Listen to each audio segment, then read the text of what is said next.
Hey everyone, it's Jessica, and today I am doing my very first layout for SpiegelMom Scraps design team, and my code was just there on the screen for you. If you want to save 15% in the shop, use code Jessica15. And I'm just super excited because this is my first layout for the team, and I am going to start this off by using a pear tree cut file on my Cricut, which is this giant Easter egg, and I have cut it out in smooth white cardstock, and then I have backed it with some vellum.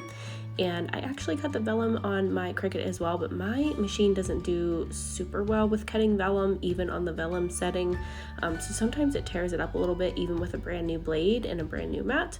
So I did have one spot here where I had to back manually. As you can see, I'm kind of trimming it out, the piece that kind of got caught up in my blade, and then I'm just using that negative piece from the center to just back that little piece manually. So not a huge deal. I'm just using my Nuvo liquid adhesive to back that, and then I've actually cut out a solid pink layer for my back of it that I'm going to use to make a giant shaker pocket for the challenge layout for one of our challenges this month for NSD, which is National Scrapbooking Day.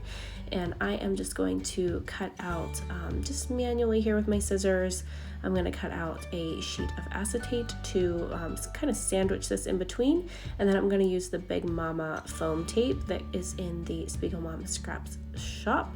So I'm just going to pop this tape down all around the outside of this giant Easter egg. It does show through the vellum just a tad, but I don't so much mind because I really like the effect and the way that it looks. It kind of adds an extra outline. So I really actually like the way that it turns out.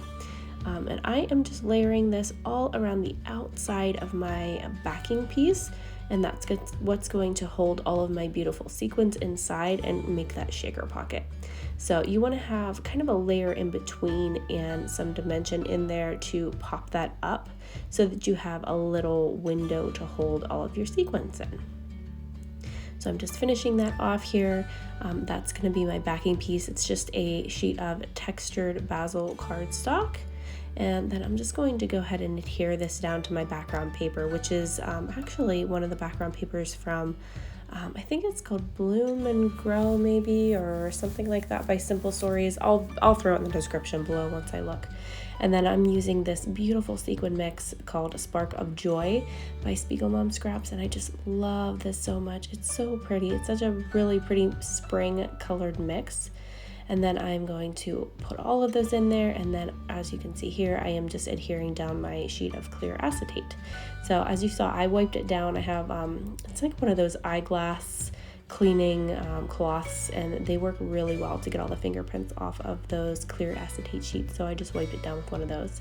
And then I'm just adhering my top piece. So that's my finished little Easter egg shaker pocket. And then here is my beautiful photo of my little girl. I turned it to black and white because as you can see, she was posing by a bunch of Easter eggs, and it was such a colorful photo. And I have trouble scrapbooking really super colorful things sometimes, so I decided to change it to black and white so I could use a lot of color on my layout, but not so much from the photo, if that makes sense. So I didn't want to have too much color. And I just love that photo. She's so sweet, and she just loved all those little Easter eggs around her.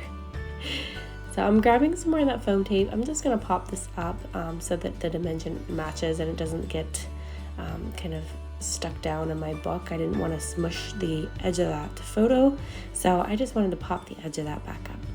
I really wanted to use this little smile title from that collection, but in the end I ended up ripping that back off. I didn't actually stick it down. I just cut it off of that sticker sheet so that I could move it around and kind of have a play with it and see if it would go on my page and look okay.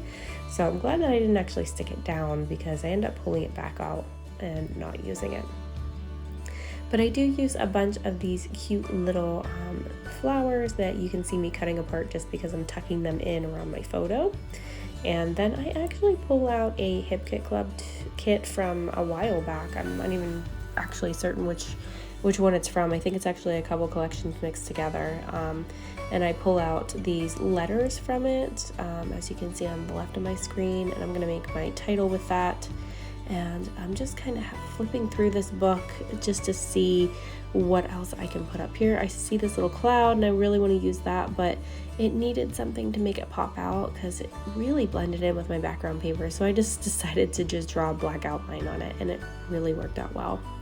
So here I'm just going to add my title with these Hip Kit letters, and I'm doing this backwards, and I actually spelled it wrong at first when I started putting my letters on, so then I'm like, oh, that's not right.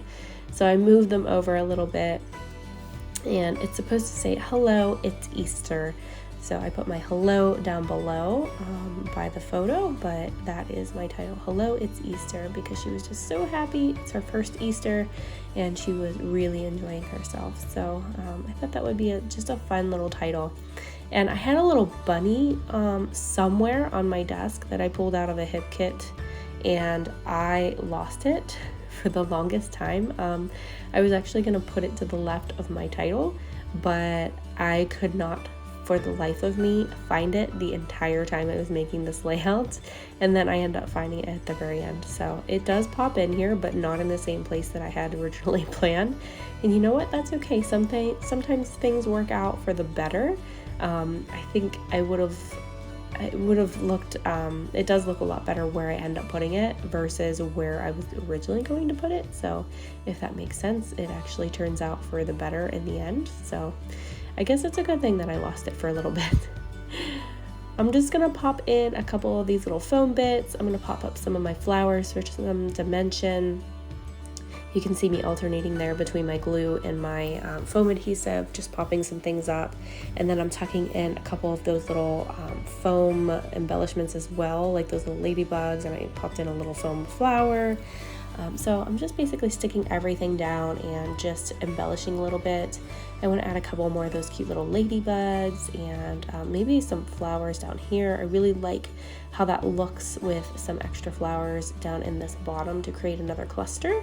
So I'm just going to build that up a little bit, and I'm just going to continue just adding little things here and there. I'm not going to add a whole lot to this layout because I really want that shaker pocket to be the focal point along with my photo. So I want to keep it the focus on both of those things rather than take away from it by adding too much stuff to it, if that makes sense. So I'm just tucking a couple more flowers in here just to add a little bit more to that cluster. As you can see, I'm just playing with different ones here, trying to see which ones I like in there. And I'm just tucking little bits and pieces in, and I just love all these little cute flowers, and the collections seem to go together really well. So it worked out well for this one to grab that Hip Kit Club kit and add some bits from that, and then add some from this Simple Stories line as well. So I love these little sticker books because they have so much jam-packed in there and just so many goodies, so you really get a lot out of them. And yeah, so there's my little shaker. As you can see, it's super fun. And I'm just gonna glue my little butterfly down. I love that cute little butterfly. And then here's my bunny. I found him right at the end. So I hope you guys enjoyed watching this video, and please stop back for more. And again, if you need to order any sequins, my code for the shop is Jessica15. So thank you guys so much for watching, and have a great day. Bye-bye.